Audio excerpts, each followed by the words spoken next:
Welcome to Unity, where love is found, truth is taught, lives are transformed, and all is well. As we express the Christ within.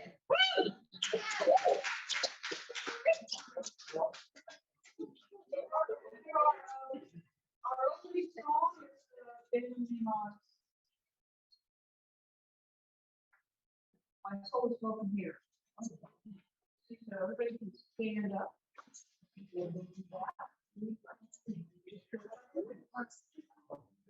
I get to the keyboard, give us a thumbs up. Ready? I'm in the right place at the right time, just where I'm supposed to be. Those are the first words. No. This is, you don't need a book for this one. Well, you might need a tambourine or something, though. Yeah. Tambourine, maraca, whatever.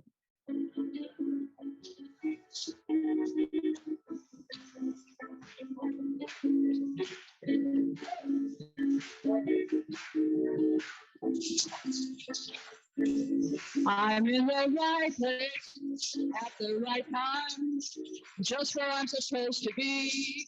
I'm in the right place at the right time, just where I'm supposed to be.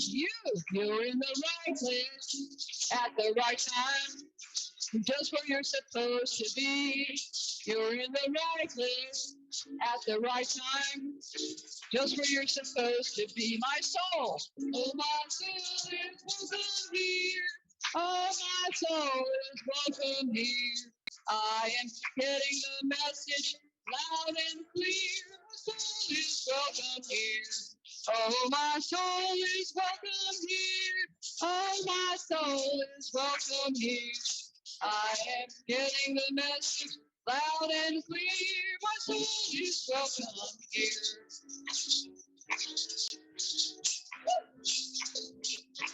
How about we're in the right place?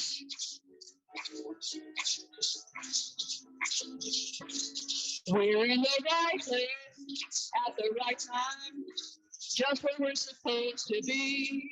We're in the right place at the right time, just where we're supposed to be.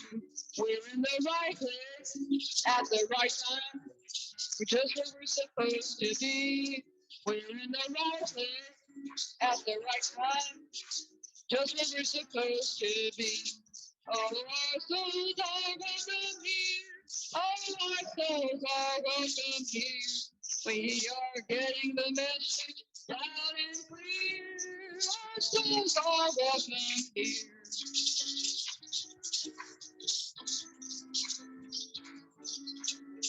My soul is welcome here. My soul is welcome here. Your soul is welcome here. Your soul is welcome here. Our soul is welcome here. Our souls are welcome here. Your soul is welcome here.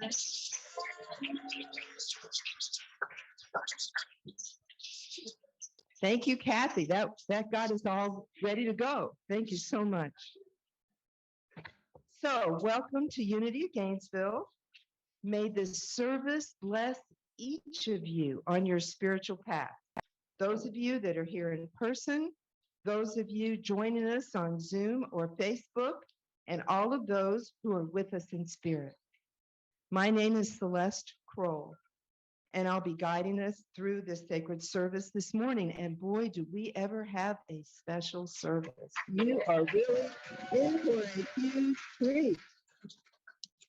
All right, so I'm going to introduce our special speaker, musician, and I want you to stand so people know who you are, Greg Tamblyn. And he will also, we'll tell you this several times, you're giving a concert this afternoon at 1 o'clock. Also, we have our musician, Kathy DeWitt, here also helping us so much. Thank you so much, Kathy. And our prayer chaplain is in the back, is Rupali. And thank you so much, Rupali, for all that you do. And I will have a special announcement about that later. And the opening prayer is going to be given by Carla Palmer. Thank you, Celeste. Good morning, everybody. You have no idea how much love I can see, and whoever comes up here to do the opening prayer. It is just awesome. So thank you so much for being here. Let's just all take a breath together and try to get into alignment. If it feels okay for you, take your hand and just like hover it a bit away from the center of the chest. Breathing in. As I breathe, I am open and receptive to truth. As I breathe, I am calm. I know that there is nowhere else for me to be but here.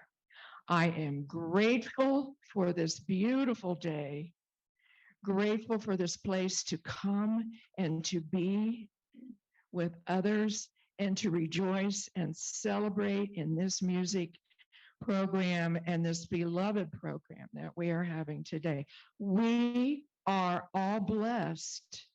And so as we are blessed, we can bless others.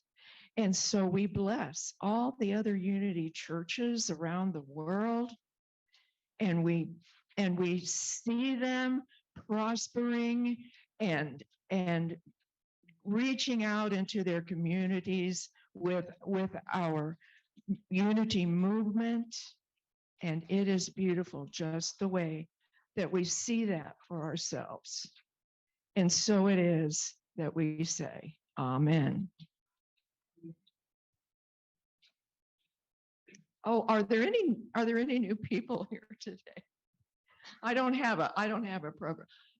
Great, keep your hand up. And the chaplain, thank you. Welcome. And the chaplain will bring you a little packet of information about Unity. Thank you for being here with us today.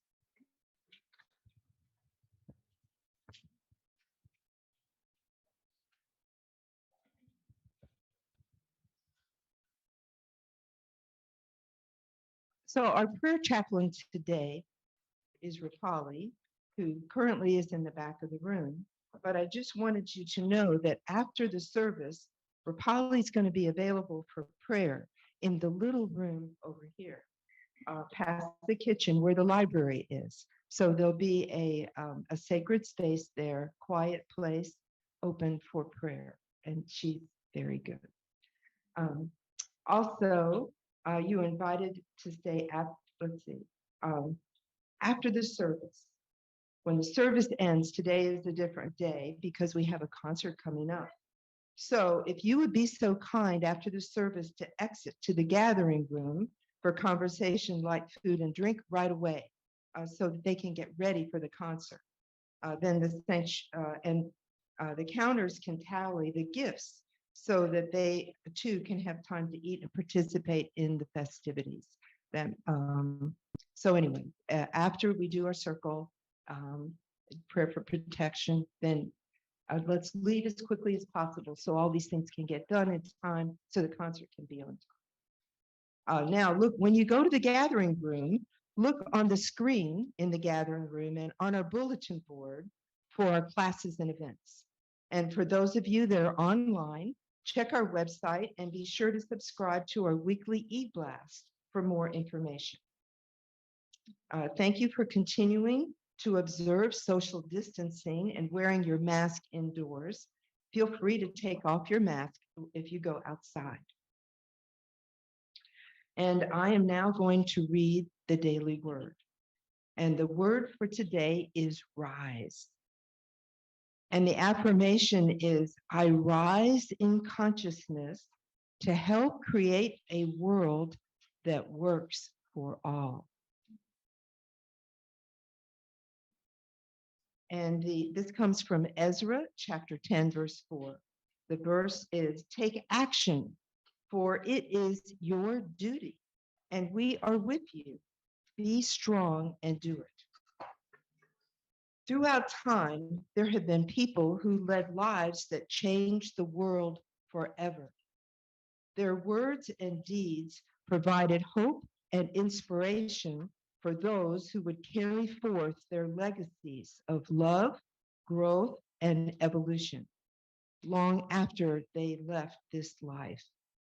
Their most powerful contribution, however, was their ability to inspire others to express their own divine purpose. As more and more people reach their highest potential, the whole of humanity ascends. Today, I honor those who have led lives of service, striving for love, truth, and justice. I take steps not just to commemorate their journeys and contributions, but to embark upon my own.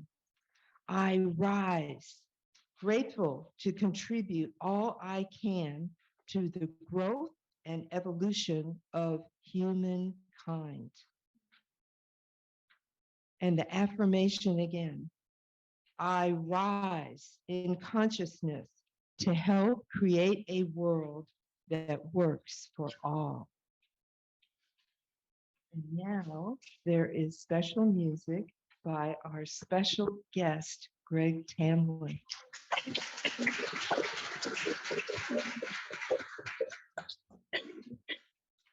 Good morning.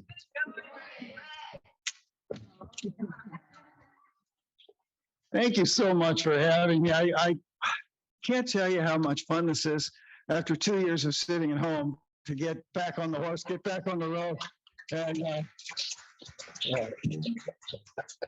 just to be here with all of you is so very special. And everyone has made me feel so welcome. Carla and Celeste and Jackie and Steve and my dear longtime friend Kathy DeWitt and her husband Rob, who hosted me in the best. If you want a great bed, go sleep at their house. Pretty good breakfast. Yeah, but I didn't make breakfast. Rob made breakfast, so that was even better. And of course, my other longtime dear friend Marcia, Reverend Marcia. It's so good to see you. So I'm really thrilled to be here, and the fact that you have my name on the billboard out there is, it's like, okay, that's it, I'm here. All the people watching online, thank you for tuning in. I want to share some thoughts with you about mystery, big mysteries, cosmic mysteries, unanswerable questions, and what I feel is the healthiest, most helpful attitude to have about these kinds of questions. Now, I like to joke that I have achieved the coveted NCW degree, no credentials whatsoever. Some of you might have that degree also. But the truth is, I did go to college. I did escape from college with a real degree, a BS. A BS in geology. Yeah, it's true. I wanted to be a rock star, and so. No, honestly, the truth is, I was fascinated, still am, by the big mysteries that geology looks at. How did the universe get started, and how did our planet 4.5 billion years ago coalesce into what we have now as the Earth out of all these clouds of gas and dust, along with the other planets and our sun? And then this planet, how it's evolved over 4.5 billion years, has changed so much. And then somehow, 3.5 billion years ago, out of inorganic material, organic material, life started. We still don't know how that happened. That's a huge mystery. And after 3.5 billion years of evolution, how is it that for this little micro moment in geologic time, we get to be the dominant species? And how do all these geologic processes that go on every day, all over the world, affect our experience of existence? We humans and our fellow living creatures. All these earthquakes and volcanoes and tidal waves and things that happen. How do they affect us? So I'm fascinated by all of this stuff, and I still read about it, study it. But it wasn't long after college that I realized I was even more interested in what I think of as bigger questions. Like, why is there something? How did something from nothing happen? You know, this miracle of existence. What is God? If God is a real thing, what is God like? What is consciousness? This amazing ability we have to self-reflect and plan and dream. And what is death? What happens to consciousness after death? What is free will? Do we have free will, or is the universe deterministic? What is love? What are women really thinking?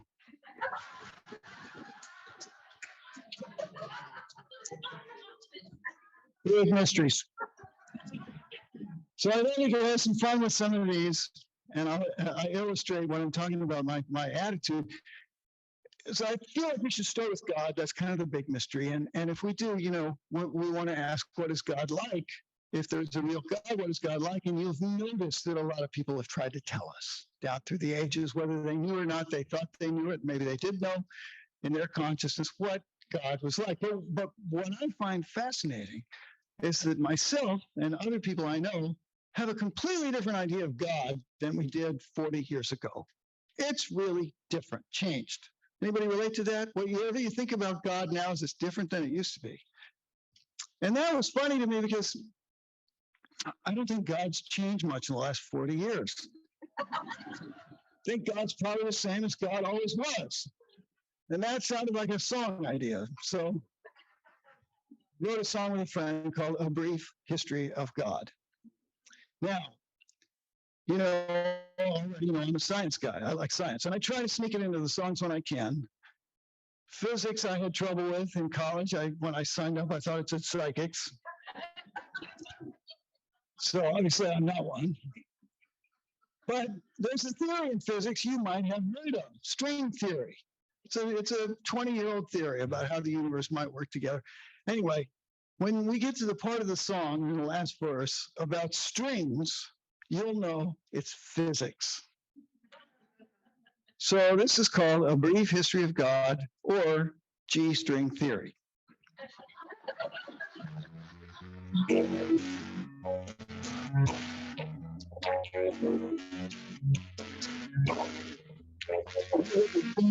was lots of competition. God is for gods of good disposition, from merciful to mean, from laid back to hybrid. Let there be God. Animals, pranksters, destroyers, creators, players, footplayers, nymphs, and satyrs. So many gods, it was hard to keep them sorted. God had personality disorder.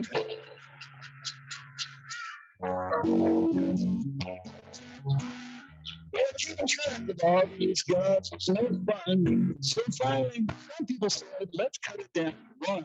But the wrong God was angry, always finding fault. There was punishment and floods and sorrow.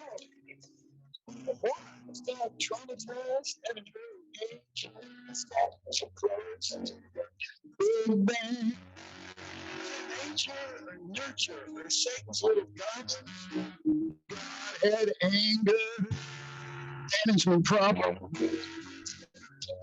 And God had other issues of mental serenity, like this long question of sexual identity. The feminine divine or the male autonomous. God was so confused. But on top of that, it was challenging the most. It's the Holy Ghost. Why be time off and check into a clinic? Oh, God, man. He's schizophrenic. Oh, the truth. God sent some folks to teach us, like Krishna, Buddha, Muhammad, Jesus, on some things they agree, on other things they don't. And if you choose the wrong one, some say the soul is total. Now everybody's praying now, all these different rules.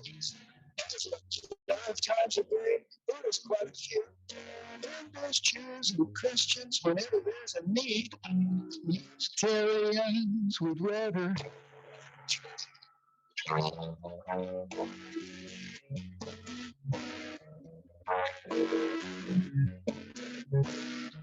God's come a long way from that dysfunction. Now science brought us to this beautiful junction.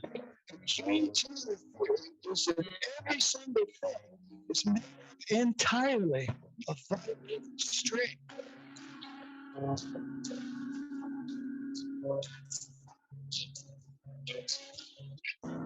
It's what musicians have known all along. The universe is really one big song. There you have it, friends. That's the story so far. Just musical string, God's big guitar.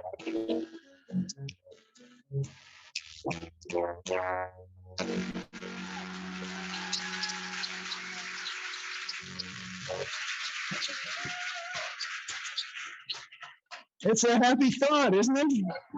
We're always vibrating. We never stop vibrating. The trick is to stay in tune. Stay in tune. Relationships are a lot about staying in tune. Well, a lot of people have told us that God is love.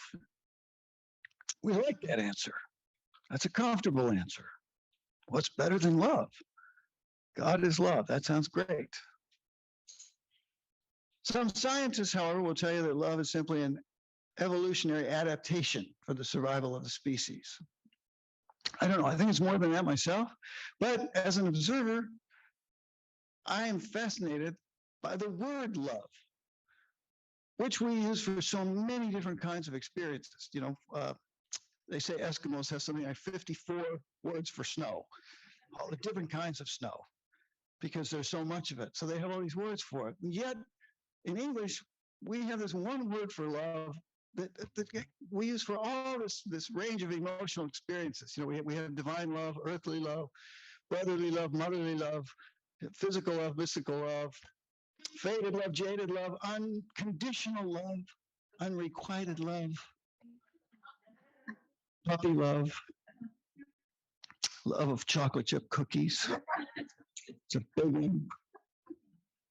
And I don't know, probably the biggest one, romantic love, which I consider still a huge mystery. I mean, how is it? I'm just fascinated by the fact that we can have so much attraction and chemistry with one person and someone else who's just as desirable, just as attractive, just whatever. There's nothing. There's no chemistry at all. I mean, it's just mystifying to me how love can be so intense for some period of time, romantic love, but somehow goes away after a while. Anybody here believe in or have experienced love at first sight? Yeah, about half. Okay. It's happened to me a lot. Usually goes something like this.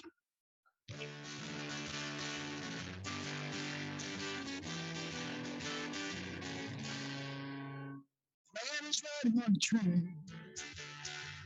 He's heading south, it starts to rain. He sings a soft and sad refrain. Thinks he'll never love again. On the level track, a train. He's heading north through the rain. A woman looks out her window pane. Her life has been lonely. The two trains pass. They're moving fast. Faces flicker past. For half a beat, their two eyes meet, and instantly they both can see that they were meant to be. If it happened just like that, it looked like a thunderclap. Somehow they would see the answer to their dreams passing on the other track. So at the next stop he gets on, it looked like that must not be wrong. He takes the next train heading north. He does not know she's done the same. So they pass again. For half a minute, Their two eyes meet, but something's changed. It's not the same. Now they can see they were not meant to be. Well, she knew someday would have to end. She wonders if they'll still be friends. All the plans he made, all the than faith, she disappears around the bend. He will never be the same. It's like the falling rain. She'll never love again. I think he's gonna love again. And again and again and again and again.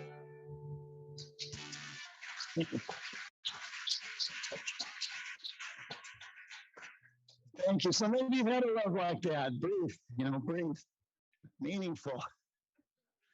Linda Berry, the cartoonist, said that love is an exploding cigar we willingly smoke. John Bradshaw, remember John Bradshaw? John Bradshaw said that falling in love is actually a high-octane endocrine hormone cocktail. And the thing is, he's right.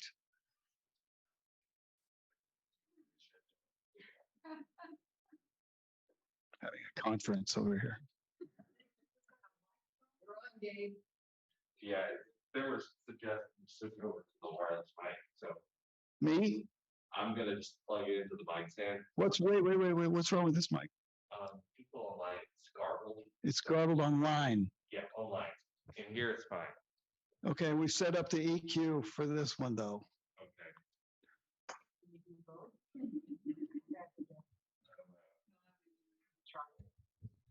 See, it's a completely different sound. Yeah. It's way more muffly and bassy. Do you know what channel this one's on? I'm not sure. This is exactly what you want to have happen in the middle of a comedy show. Community of Gainesville. Jeff, you're ready to go out in the world again. Didn't know to buzz that early. So is this better online? I mean, can we tell if it's actually worth switching? Okay, so it's saying it's better only when you talk, so I think there's nothing we can do. We're gonna upgrade the equipment in a couple of weeks. Can I just keep this then and take it home?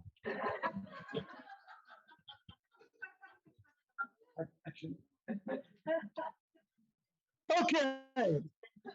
Well, that's great. We got to take a little break. That's great. I'm just thinking about John Bradshaw. Yes. So this is really, to me, fascinating because he said that falling in love is a high-octane endocrine hormone cocktail. In other words, the endocrine hormones go crazy. Well, this is a true thing. Science has figured out a way to measure this. So we can tell that the endocrine hormones, which are very powerful, as I'm sure you know, they change dramatically when we, quote unquote, fall in love. And the change lasts from 6 months to 18 months. Then the hormones go back to whatever base level they were before. So what does this tell us? It tells us that the relationship is going to last past the hormone cocktail has to be based on something else other than the hormone cocktail. That's just the thing that gets us started. It's got to be based on something deeper, more profound, maybe even sacred for it to last. So I feel like we should at least do what the Greeks did. They had like 4 different words for love. We need at least 2. They had eros for romantic love, and they had agape for divine or brotherly love or selfless love.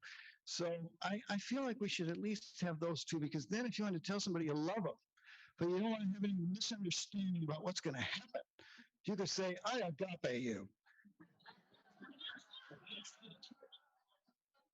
You're at the bar, you're talking to somebody attractive, I agape you. No question, you're not picking them up.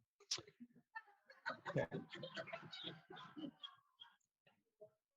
Love is Love is a word I use with music. I love music. That's a special kind of love. I love music. I can't imagine my life without music. I love this guitar. Before I loved this guitar, I loved a different guitar. True. I had a bigger guitar. It's called a Takamine. Not that that's important, but it was made out of maple. So it had this beautiful, very striking blonde finish. And I'd had it for years and years and years. You know, we get really attached to our guitars, our instruments, we musicians. As much as I love that beautiful Takamine guitar, I started thinking in my head after 10, 12 years that I wanted a different guitar. Because I wanted something that finger picks a little more easily, and I wanted something to sound a little different. I wanted an upgrade in my electronics. And the more I thought about it, the more I wanted this better guitar, but I didn't do anything about it. And if months went by, I had this desire getting very strong, and I wasn't acting on it for two reasons. One, I really don't like shopping for guitars. It's hard for me to find one I like, time consuming. And secondly, most guitar stores are staffed by what we could call young rock musicians, which is not a knock on them because I used to be one. But just tell me if in your mind these two things go together. Great customer service, young rock musicians. Not always, not always. So I'm putting it off until fate intervenes. In the Honolulu airport, in the form of this woman I will call Attila the gate agent. To this day, I don't know what her problem was. I don't know if it was a power trip or she'd had a bad lunch or what. But I was walking up to the gate counter with my guitar and my soft case over my shoulder, and I'm going up to check in, and she sees me coming, and I'm 15 feet away from her. And she points at me in a loud voice and she says, "That is not going on the plane with you." I just made a right turn. I thought, what? That's weird. You know, what's wrong with her? So I've got this guitar I've been flying with every week for years. So I think for a minute, I think, you know what? She just doesn't know I'm a professional musician. She just needs to know that. So I go up, I give her a big smile. I say, "Hey, you know what? I'm a professional musician. I got an expensive guitar here, and I need to get to San Francisco for this concert." And she interrupted me, and she said, wait, no, I don't think you heard me. That's not going on the plane with you. I thought, okay, this is going to be harder than I thought. So I thought about it for a while, and I thought, well, she must be just worried about the load. So I go up to her, and I said, "Look, you're probably worried about the load. How about this? How about we let everyone else get on a plane? I'll get on last, and we'll see if there's room." I knew there'd be room. It was one of those giant planes. She said, "I've already told you twice. That is not going on the plane with you. Now stop bothering me about this and figure out what you're going to do." Well, now I'm desperate. People are boarding the plane. So I just resort to begging. I just go up to her and I start pleading, you know, "Please, could you just give me a break? Could we just try? Could we talk to a flight attendant? Can we just see if we can get it on the plane before you say no? Can we?" And she's just stone face, ice cold. She says, "You have two choices. You can check it or you can leave it here. It's not going with you." So I said, "Okay, here it is. I'm going to give it to you. Please ask the baggage guys to put it somewhere safe, because if they don't, they could get hurt really easily." She just took it and off she went. So I get on the plane. It turns out I'm in the bulkhead seat, the front seat of coach. And across from me is the little jump seat. And the flight attendant's sitting there, one of them. And plane's taking a long time to taxi. So we're talking. I ended up telling her the whole story about Attila. And to her credit, she listens to the whole thing, shakes her head. She says, "You know, I just have to apologize for our airline. This is not us. This is not who we are. We're not like this. I don't know why this happened. This is wrong, and you should not have been treated like this. There's plenty of room. The closets are empty. You know, there's no reason your guitar can't be here. And I just, please accept my apology for our airline. Don't hold it against us." And I felt better. She got up to go to work, and I thought that was the end of it. But evidently, she told all the flight attendants, because when we got to San Francisco and it was my turn to get off the plane, they're all lined up there, all seven, and I'm walking by them to the door, and they said, wait a minute, here's your guitar. They just brought it up for you. I said, great. And then I thought, wait, what? I thought, let's look at it. So we unzipped the case and we opened it. Splinters, just in pieces. It's like the baggage claim guys thought they were Pete Townsend at a Who concert. You know, yeah, it was awful. I felt bad. They felt bad. Three of them walked me down to baggage service, and they said, look, here's our names, our employee numbers, our phone numbers. This guy got a bad deal. We think you should make it right. Call us if you need to. This should not have happened. And then they left because it was midnight and they had to go to work the next day. So here I am in the bowels of the San Francisco airport. It's midnight. And there's nobody around except this girl across the counter who looks about 12. She looks up at me with a sweet face and she says, I can't help you. I'm only 18. I work here, but I don't have authority to do anything. Now, if you want to come back in the morning at 9 o'clock, the manager will be here. You can talk to her. And I have to tell you before you come back, we have a company policy that's very strict. We never compensate for musical instruments, ever. We just don't do it. But if you want to come back in the morning, that's okay. She'll be here. So I went to where I'm spending the night. And you know how when you're really upset, it can be hard to sleep? So my feelings for Attila were not something I could share with you outside of group therapy. I really couldn't sleep at all. I was so angry and frustrated, and I got up in the morning exhausted from that anger and that frustration. I'm driving out to the airport, and I felt so bad, I just started praying. I said, God, you know, whatever happens, I don't care. I'm letting this go completely. All I'm asking is to be calm. Please, can you just help me be calm? That's all I want. Everything else, fine. It worked. By the time I got to the airport, I was calm. I was okay with whatever happened. The manager was there. We sat down. I told her the whole story. I had the names and numbers of everybody. She just kind of shook her head and said, well, wait a minute. She disappeared. 15 minutes later, she comes back with another woman, higher manager. They sit down. I said, look, we have a company policy that we don't compensate for musical instruments. I said, I know, I heard that. They said, well, we've talked it over. We think we need to buy you a new guitar. I said, really? They said, yep, just find one you like, we'll pay for it. So I got out of there before they could say anything else. I asked my musician friends in San Francisco, where do I get a guitar? Where do I go to get a guitar? And they said, there's really only one place. The best guitar store is the Haight-Ashbury Music Center. Great, off I go to Haight-Ashbury. Now, I don't know if anybody's been there lately, Haight-Ashbury, but I'm from Kansas. Haight-Ashbury is like this little corner of the Twilight Zone.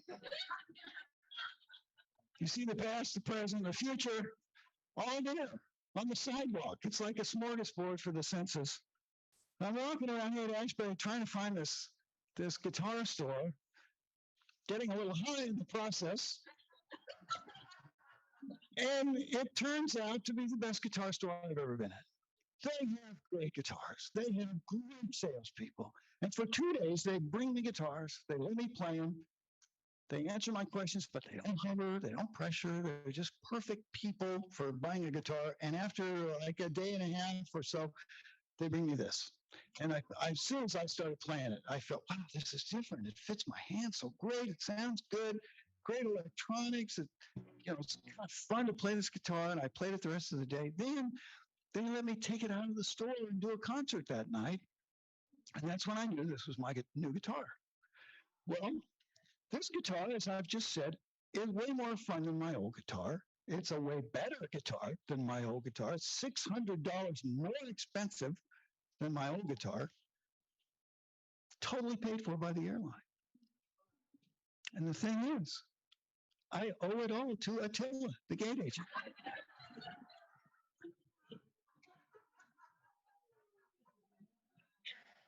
You never know who's going to turn out to be an angel in your life.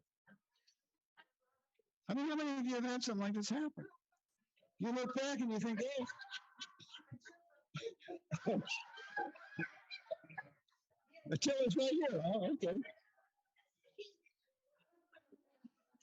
Well, the thing for me is that when this happens, and especially in a big way like this, these synchronistic things, when they happen, it just fills me with a sense of wonder at the workings of the universe, a sense of awe, because I feel like we must all be connected in ways we don't understand. There's just so many more things happening than we can possibly take in or understand.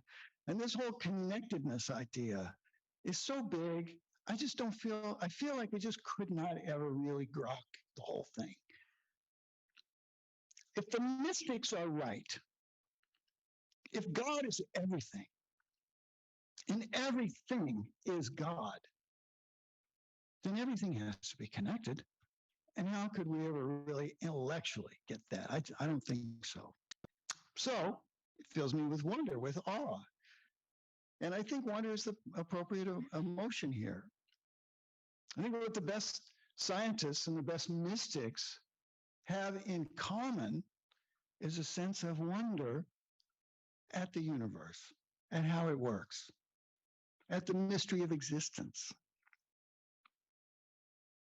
And the best of those, the ones we like to remember as our teachers,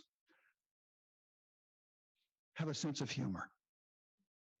The ability to take it lightly and explain it lightly.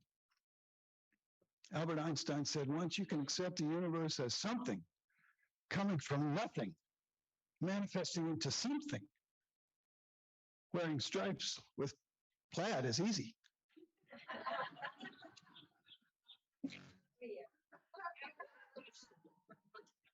I read a book by a famous Indian mystic once who said, there are two kinds of things you should never learn about. Things you can do something about, things you can't do anything about. Never worry. So a sense of wonder and a sense of humor are the two attitudes that I feel I want to have when I encounter something I can't necessarily explain or even maybe even take in. I just want to have fun with it, but I also want to stay in that mystery, loving the mystery. I just suggested maybe that's a good place for you all to think about going. Karl Rahner, I'll finish with this. Karl Rahner, a German theologian, said something really cool. He said there are two kinds of people in the world. People who need certainty and people who seek understanding. And I would suggest that maybe it's better to be a seeker of understanding. Because, for this reason, because when you're sure you're right, you're stuck with what you already know. Does that make sense? When you're sure you're right, you're stuck. No more learning. Okay, that's all the mysteries we have time for. Until 1 o'clock. And then we can take a look at free will and consciousness and what women are thinking and well, whatever else. You know, we've got a lot more to cover, a lot more fun to have. So I think we'll just take what we've done this far into meditation. And I know you know how to do this. Just relax and get comfortable. And what I'm going to do, which I've done here before, but it's been a long time, is use a beautiful little piece of music that I didn't write. People think I wrote it because I recorded it, but it's not mine. It's by Michael Stillwater. It's called Heart of the Mother. It's a wonderful little two-part chant, very simple. And Kathy and I are going to lead it. Thank you, Kathy. And we're going to make sure you know it. So if you don't know it, you can sing along with us. And I turned that off, by the way. And so this is how it sings. And if you'll choose a part after we teach it to you, I'll show you how we're going to use it. So this is the low part, typically the male part. If you're not a male and you want to sing this part, it's okay. There's no chant police or anything like that. But it's I am one with the heart of the mother. I am one with the heart of love. I am one with the heart of the Father. I am one with God. Some of you know that, right? Some of you know this, right? Okay. So this is how it sings. 1, 2, 3. We'll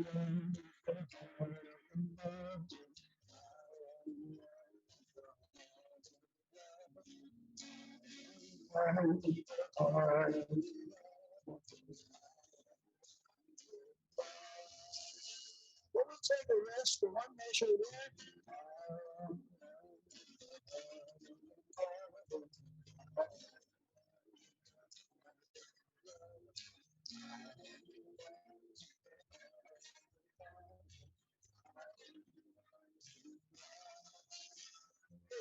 As loud as you can.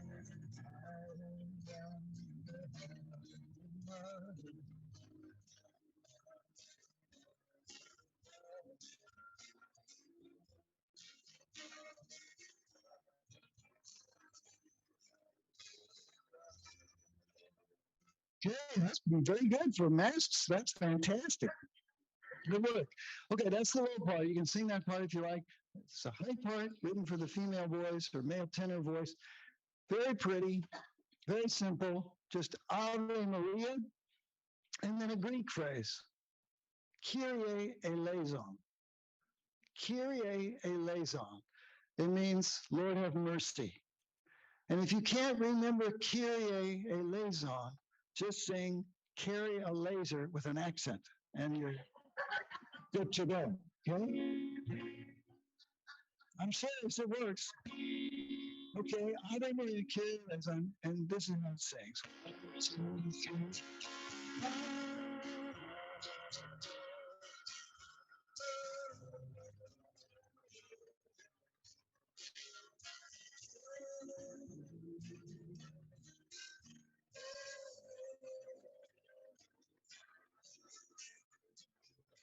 Let's try it.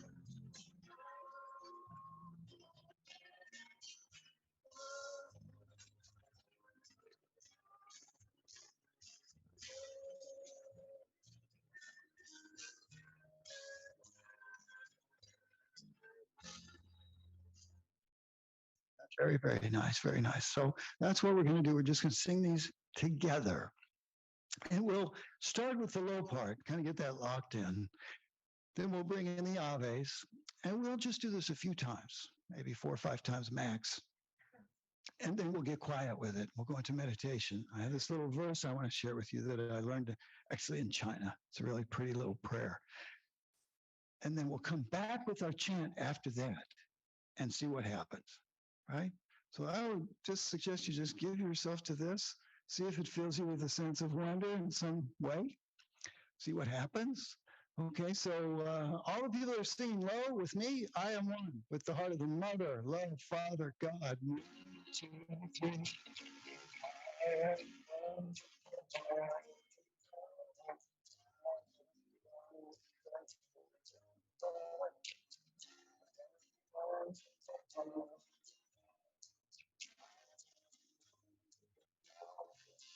One more time, just a little bit.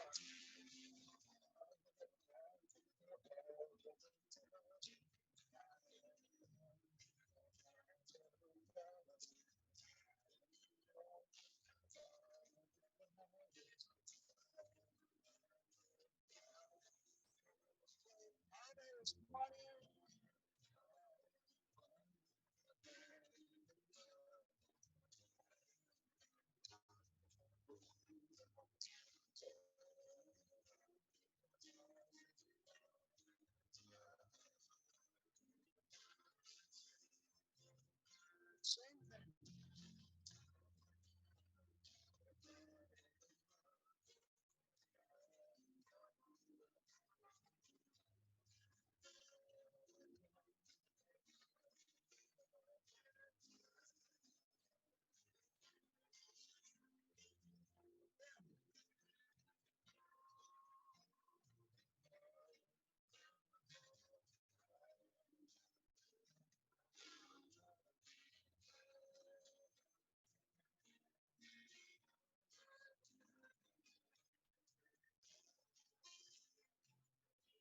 Softly.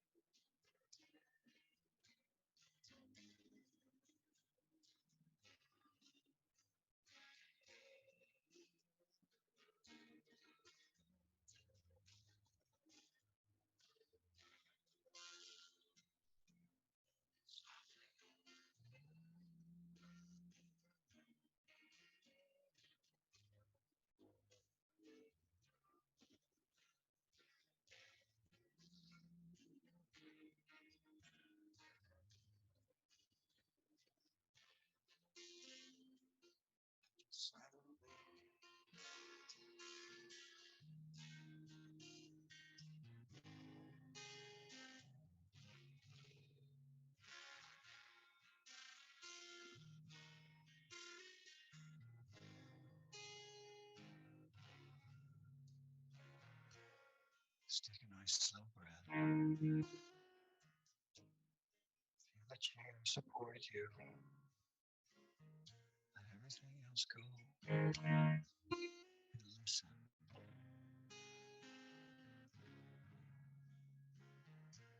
Let all things be healthy. Let all things be peaceful. Be sure to count your blessings at least once a day. Forgive those who have hurt you and those who have offended you. But forgive yourself for that which you have done, for what you have failed to do.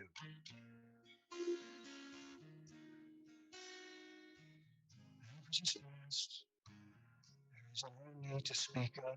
That which is done, there is no need to blame. Have self-control, self-knowledge, self-respect, and the courage to dare.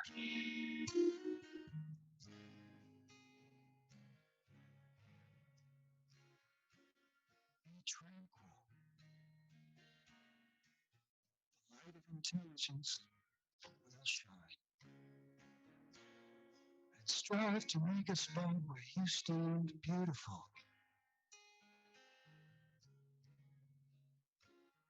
That beauty and harmony will follow you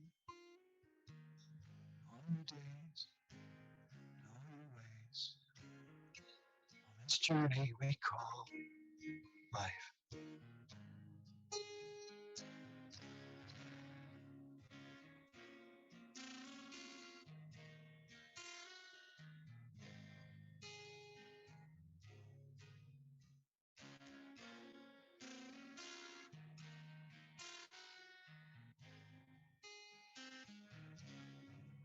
Now let's get ready to hum our parts together.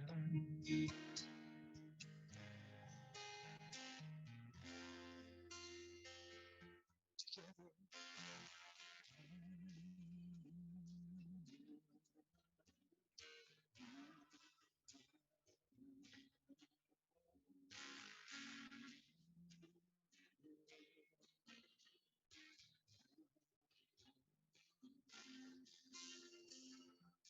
Sing softly.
That's beautiful. I invite you just sit there and take that in, because what's just happened is we've actually aligned our brain waves. We've kind of synced them up uh, fairly significantly, and they're going to stay synced up as long as we kind of sit here quietly. So in this place of connectedness, I would love to pause and share our tithes and our gifts and our talents now. So Celeste, if you'd like to come up, And then I'll come back and do one more quick song before we finish. Thank you. Thank you so much. It's so inspiring. And I don't think I've ever heard us laugh so much in this sanctuary as we did. It was just absolutely wonderful. And so now, at this time, we embrace the principle of giving as a spiritual practice. You're invited to take your offering in your hand or imagine it if you've already given. And now we bless our gifts, knowing that as we give, our blessings are multiplied. And together, let's say together, or let's repeat after me. Divine love expressed in me, through me, as me, blesses and multiplies all that I have, all that I give, and all that I receive. Let us now give thanks for the continued growth and prosperity of our beautiful ministry. Hold these words in your heart. Unity of Gainesville, Florida is richly blessed and in the flow of universal abundance. We give thanks that just the right people with loving hearts and skills to help us grow are attracted to join us. We accept the good that enriches us and all with whom we have contact. We are prosperous, loving, and healthy, joyfully co-creating an abundant life. And so it is. So now, Miss Gwen, we are going to introduce our children, and she's going to show us, although I think, were you here the whole time? What a treat.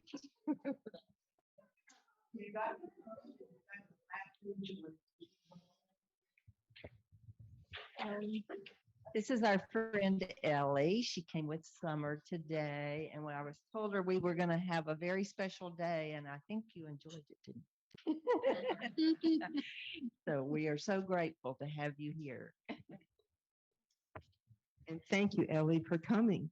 And so what we're going to do, though, is bless our children and the children of the world. So please repeat after me.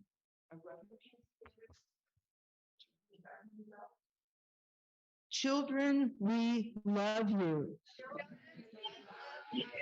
We bless you. We appreciate you. And we see the Christ presence in you. We love you. We love you. We really, really love you. A lot of love your way. So now, in closing, let's form a circle. Please maintain, though, safe physical distancing and only join hands energetically, not physically. We will sing the peace song and the prayer for protection. Yes, since you're in such good voice today, we'll just go ahead and sing the prayer for protection after we sing the peace song. And if you want to hear that other song that Greg is planning on doing, I guess you'll just have to come to the concert. It's happening soon.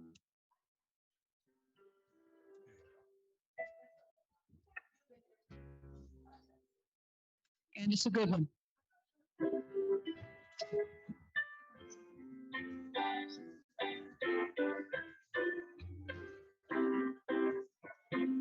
Let there be peace on earth, and let it begin with me. Let there be peace on earth, a peace that was meant to be. With God as creator, and we all are in. Let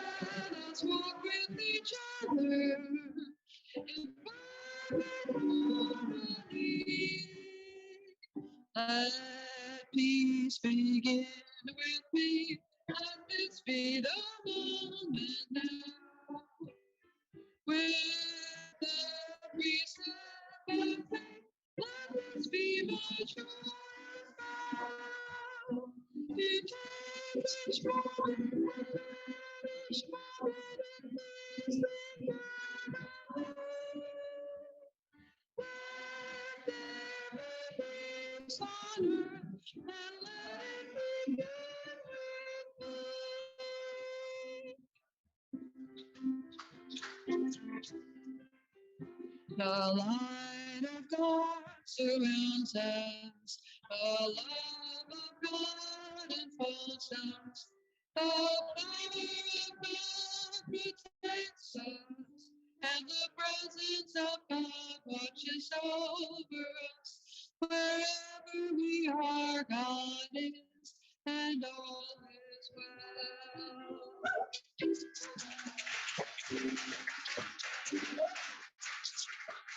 Please adjourn to the gallery.